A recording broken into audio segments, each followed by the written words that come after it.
I carved them up so much. I mean, how does a Ramon beat someone like that if this guy can continue to make the weight? He said that he sees Ramon eating donuts backstage. Chris Aceto finalmente falou sobre o que deu errado na finalização do Ramon Dino.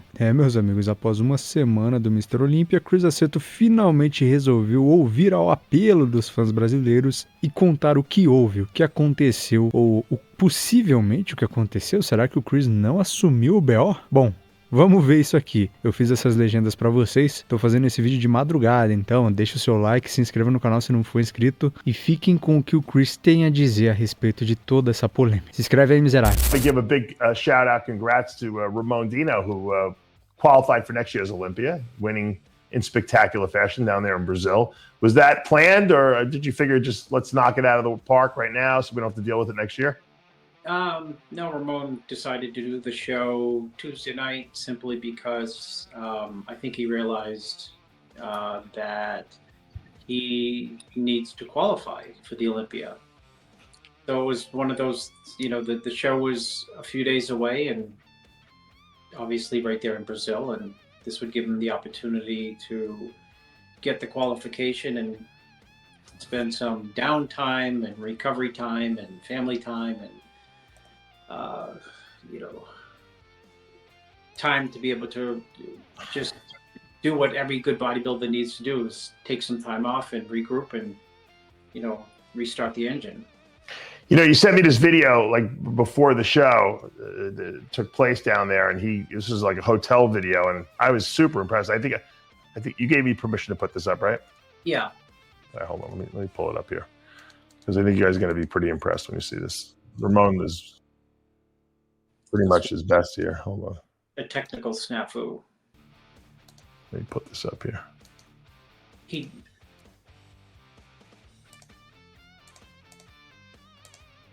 All right, there we go. What did he weigh here? Well, I mean, he did the weigh-in at 102.6. So, maybe 102.2, 3, 4. I think it was 104.2. 104.2. Maybe as high as 10, just shy of 105. He was 106 at the Olympia. I mean, you and I have discussed this, and I mean, it's pretty obvious. And this guy is super talented. The biggest problem he's got is making weight. I mean, how many kilos does he have to lose to make weight on average? 6, 7? I would say, he's got the Eduardo Correa syndrome, which is, and I always, refer back to that because they're both from Brazil. But, Eduardo was always, I would say, completely unstoppable as the 212 winner at 220, meaning right. You could not get another ounce technically off him. He was 100% ready at 220. So I think a really good weight for Ramon is like 108 in the morning. Right. Like boned down to 108, maybe a little bit higher, maybe even just shy of 110. So at the top it'd be 110, at the low it'd be 108 point something. So anywhere from 5 to 7 kilograms. So 12. That's a lot of weight that he has to lose, Chris. I mean, I think, because I'm seeing pictures you're sending me 2 weeks out, and I'm like, this guy can't be beat. And then he has to suck down and make weight. I mean, what's the solution to this? I mean, does he think about going into the open class? He's obviously too tall to do 212. Where does he go from here? Dave, is 212. 109 times 2.2 is what, 250? I understand, but right. But I mean, would he do the 212? I don't know. Would he look too small compared to those guys? 212, 250, Dave. What? 212 is a weight cap. We're doing the show. No, what I'm saying is, would he go from classic into the open class because he's too tall to do 212? I said. Yeah, but he's. I know he's 212 now, but if he puts on 5 pounds, he's not 212 anymore. No, he's 250. Oh, he's 250. I didn't do the calc. He's not 250. 109 kilograms, 110 kilograms. What is that? Let me do the math. With the two of us are like two imbeciles here. Hold on. 109 times 2.2. He's 239. Yeah, that's so. All right. So would he do the open class? That's my question. I still think it's a great fit for the class. He's a great fit, but he can't make the weight. I mean, he can, but he's not looking at his best when he does make the weight, and it's reflecting on the two of you like you're not doing something right. But the truth is, you have to make weight. I mean, to compete, right? Well, that's. It's not. No one's doing anything wrong. He just looks better, 10 pounds bigger. I mean, that's the bottom line. 12 pounds bigger, whatever it is. Right? I mean, isn't that a little bit of a conundrum you're in? In a perfectly beautiful world, there would be no, for some people there would be no weight cap. But I understand completely the weight cap because, like we talked last week, if you eliminate the weight cap, I think the division down the tubes gets out of control. It's out of control. It's hard for judges to, to put the constraints and the brakes on what classic would look like. You end up getting bodybuilding again. They have to pull the plug and reboot it and say we made a mistake. That doesn't make a mistake. No, I'm not saying that they should remove the weight cap. I mean, it would be nice for Ramon. It works for everyone else. But I'm saying because Ramon is in this state of I'm really between two classes.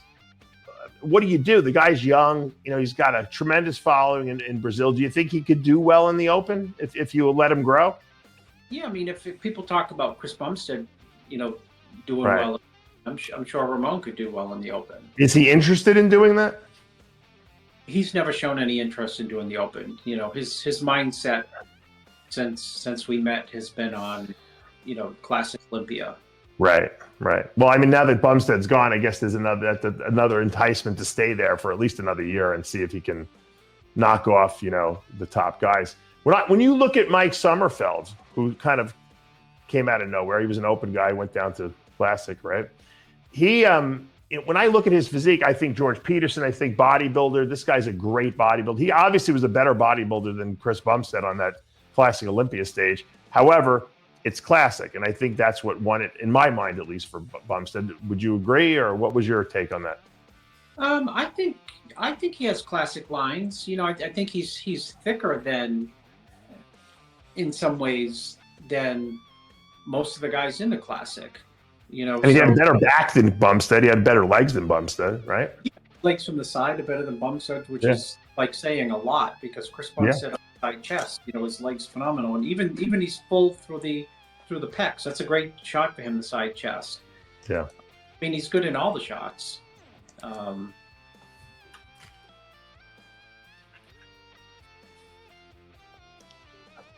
you amazed that he can make weight? No, because I don't know. I'm not amazed that he can make weight, Dave, because different people, oddly enough, this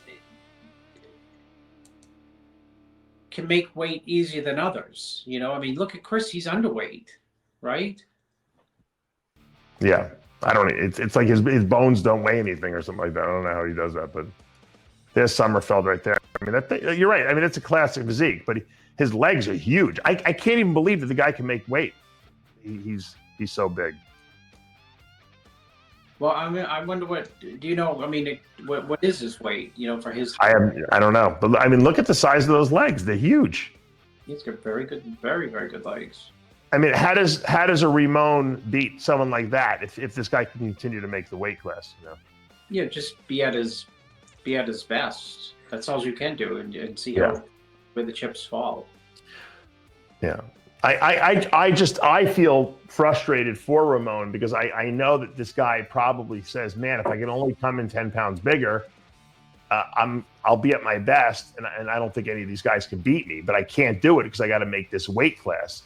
So it's like, I mean, I think that Derek Lunsford experienced a little bit of that, right? When he was in 212, he would look 3 weeks out from the show like he could win, the show easily. And then he'd have to suck down to 212 and his body just didn't look as impressive at 212. Well, and then finally he said, you know what, screw this. I'm just going to do the Open. And look what happened. I mean, it's a very decent. I mean, it's probably the extreme comparison because Derek would be getting ready for the 212 and 237. Right. Guest pros and open bodybuilders would be wowed and like, wow, this guy can win pro shows, as a 212 competitor 4 weeks out. And I mean, he had a lot of struggles before he finally got the 212 title. And even when he won the 212 title, he was great. That year was really good. But he didn't have the balance. His legs were smaller. Right. That's where he was giving up the weight. Losing some of his, his size. It's something to consider moving forward, I guess. I wanted to go back one thing to what Xavier Wills, our good friend here, said about Ramon.